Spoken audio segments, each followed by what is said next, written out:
All right, welcome to my video lecture on Chapter 6, more on the selection structure. So we're just going to look at nested ifs, a couple of different ways to create ands and ors, which you talked about in Chapter 5, and then finally the switch statement, which is somewhat antiquated but still used and still useful. You should know it for testing purposes anyway. Okay, so here is my little project here that I've set up for my Chapter 6 lecture. As you can see, I have four variables, three integers, and a double. And these are just arbitrary. Okay, so the first thing I want to tell you is you can nest ands and ors and ifs and, you know, dual alternatives, single alternatives, anything can be nested within any other structure except for selection. So let's take a look at this. And what I've done here is I'm mimicking an and operation here, which sometimes is a little clearer to do that than to try to use a bunch of ands and ors together. So what is an and? Let's review. An and means, or the rule for an and is that this condition must be true and this condition must be true for this entire thing to be true. Well, if you look at this, you'll see that that has the same logical outcome. If x is equal to 0, then that would be true. And, well, if it's true, it's going to go down into here. If y is equal to 3, then, and if that's true, if both of these are true, then you come in here and do something. All right, that's an and. All right. Now let's look at doing the same thing using an or. Now remember, if you've got more than one statement, and I like to put these in here even though I've got just one statement. That's just a habit that I've gotten into because I usually wind up having to come back and do it anyway. But let's look at the or. So the rule for an or as a review is this condition must be true or this condition must be true for the whole thing to be true. Now they can both be true and the whole thing's still true. The only way an or is false is if both of these are false. Okay? So let's look at this. We know that the value of x is 0 and y is 3. So is x greater than 0? No, it's not. So that's false. Right? So it comes over here to the false side because it doesn't go in here because it's not true. X is equal to 0. It's not greater than 0. Else, if y is equal to 3, is that true? Yes. Well, then you do something because the whole thing is true at that point. Right? That's how you can use this to sort of mimic these ands and ors. And people do that a lot, especially if it's a complicated uh, amalgamation of ands and ors and nots and all that sort of stuff. And mathematical statements and comparison operators. It can get crazy. All right, now I've got some breakpoints. I'm going to run this in a minute. So that takes care of that. This is a typical nested if. Now this is the original way that the syntax is set up. All right, you need to understand what's going on here. Now here's another way of doing multiple nested if statements. Or it's not another way, it's just more an expanded way. What I'm doing here is I'm going to get the numeric average from the user, and then based on our typical Wallace scale, if it's between 90 and 100, I'm going to output the letter grade as an A, 80 to 89 as a B, 70 to 79 as a C, 60 to 69 as a D, less than 60 as an F. All right. Now, if I had opening and closing curly braces in here, this would get really untenable quickly. All right. Now, you need to know how to do it this way, but there's a shortcut, and I'm going to show you a different way in just a minute. So let's say I put in an average of 89.6. No rounding involved here. Well, is average greater than or equal to 90? No, it's 89.6. So that would be false. Come over here to the false side. These are dual alternative nested ifs.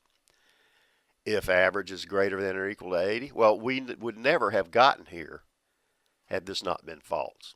So we know it's not going to be greater than or equal to 90. There's no need to test for that again because we know that we wouldn't have gotten here.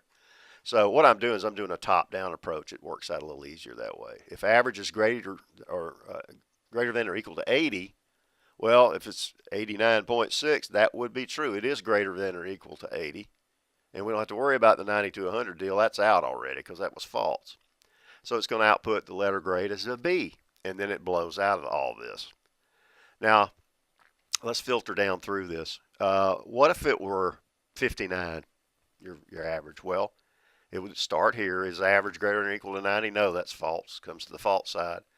Is average greater than or equal to 80? No, that's false. So it comes to the false side. If average greater than or equal to 70? No, that's false. Goes over to the false side again. If average is greater than or equal to 60, well, that's false. Well, if it's not greater than or equal to 90, 80, 70, and 60, it must be what? It must be less than 60. So there's no need on this final else to put a conditional statement in there. We would not be here were it not the fact that all of these were false to begin with. So these are known outcomes, so this has to be an F, all right?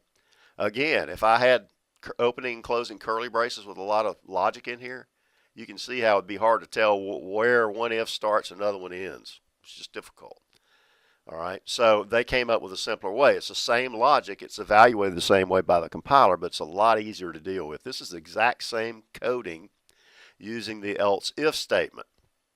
All right, just about every language has this. So we test, see if average is greater than or equal to 90. If that's false, else if average greater than or equal to 80. If that's false, else if. It's the same exact thing, but look how much cleaner it is. See that? Okay, and then finally the switch statement. Switch statements it's an older version of the if, I suppose.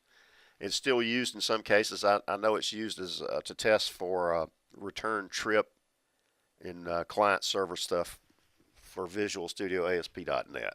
They still use that, and not equal to and some things like that. So this is what we're comparing. Just like what we're comparing here is average. I'm just happening to use Y because you can only use one character or an integer. You can't do a double in here. So you see it has some limitations. It also has some good points. It's really quick, but it's not as useful as an if statement.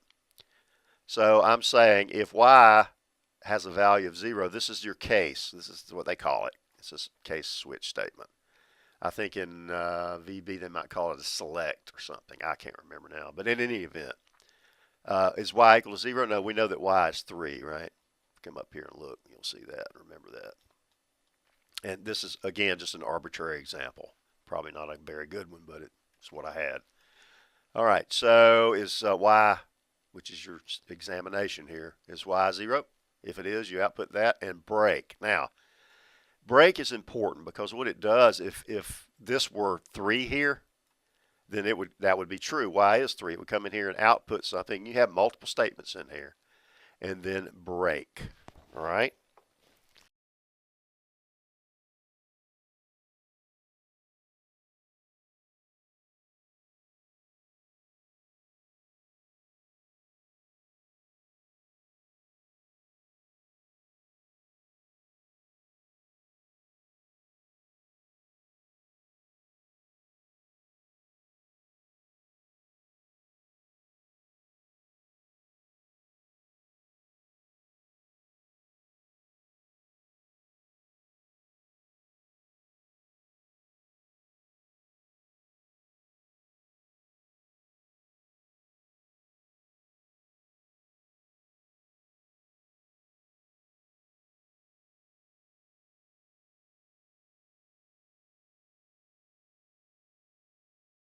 Not sure about how that works.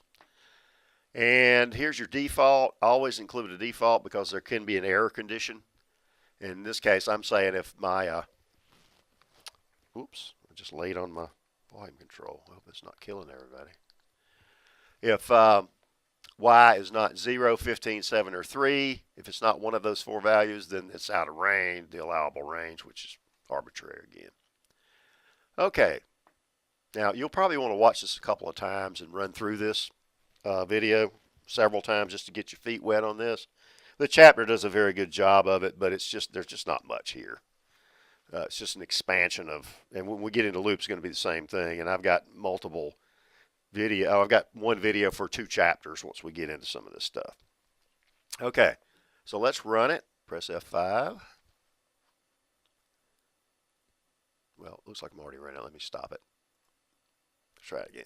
F5. Okay. It says I've got these isolated down here in my watch window. Now I've added these breakpoints. You need to get in the habit of using breakpoints, folks. I mean, there's no sense in trying to debug a program without this. It's just almost impossible. And you just click on, you can add them and take them off that way. And you can add watches.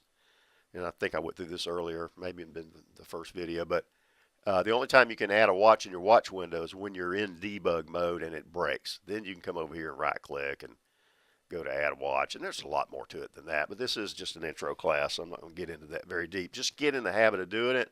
It'll save you tons of time. It'll keep you from getting tons of heartburn, and there's just really no reason not to do it. All right, so you can see it broke here. And you can also hover over these and see the values if you don't want to add it in the watch. There's an average, so there's everything. All right, I'm going to press F10 to step through. It broke here. Now notice that X equals 0 is true, and Y equals 0 is true. There's my AND. It should, if this works correctly, output this message right here and then blow out of it to the next one. So press F10. As you can see, my arrow, see what it did? It did go in there. So both of those are true. That is an AND condition. All right, now let's go open up our window here. See, this is an AND statement. Now we're going to emulate an OR logically using nested ifs. Now, for an OR statement, notice that the nested if is on the false side. For an AND statement, it's on the true side. Just a little something to remember. So I'm going to press F10 to step through this. So X was not greater than 0. It's actually 0, so that's false. So it blows into the false side and does another comparison. Now that's an OR, and it's actually going to output. This is an OR statement. All right, so let's continue on. Please enter your numeric grade average. I'm going to put 59.8. This is a nice little thing to play around with in order to understand nested ifs. You'll see this is a project a lot of times. You might have done it in your 150 class.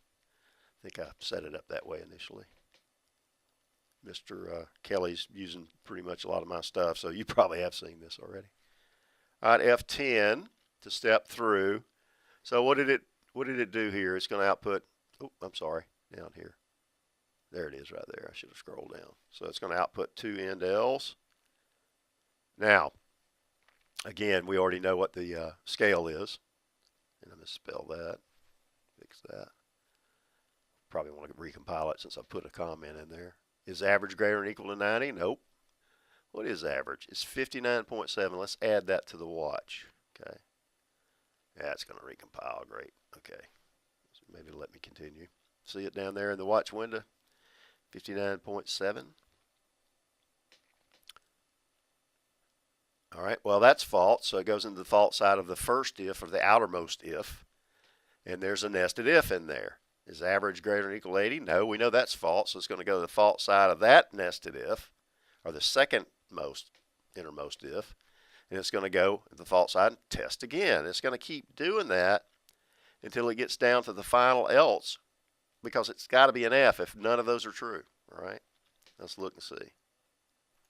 Yep, letter grade F. Now we're going to use a simpler way to do the same thing, and you can see this is much easier to deal with. See, it's just blasting straight through. It gets down to the F, and it's going to output that. And there you go. Finally, the switch statement, Y we know to be 3. And I'm going to add that to the watch. Now, you can do logical comparisons here, too. I could have just put X, but I wanted to see what this comparison was like. So I highlighted that whole statement and added it to my watch window, and it gave me the Boolean result. See how easy it is, especially if you're in a loop. It's looping 1,000 times, and you got a logic error in there. I mean, it's going to be hard to figure out what the problem is without doing breakpoints and watch windows. All right, so F10, step into it. What it did was it hit this, it hit this, it hit this, and it didn't ever go in there because it wasn't 0, it wasn't 15, it wasn't 7, but it is 3. So it should output that statement and then break and blow out of this case switch statement. So F10, break. See what it did? Now it's down to system pause. So let's do this, and there you go. Okay? So that's pretty much it for nested ifs, and we'll be looking at nested loops, which are kind of neat too.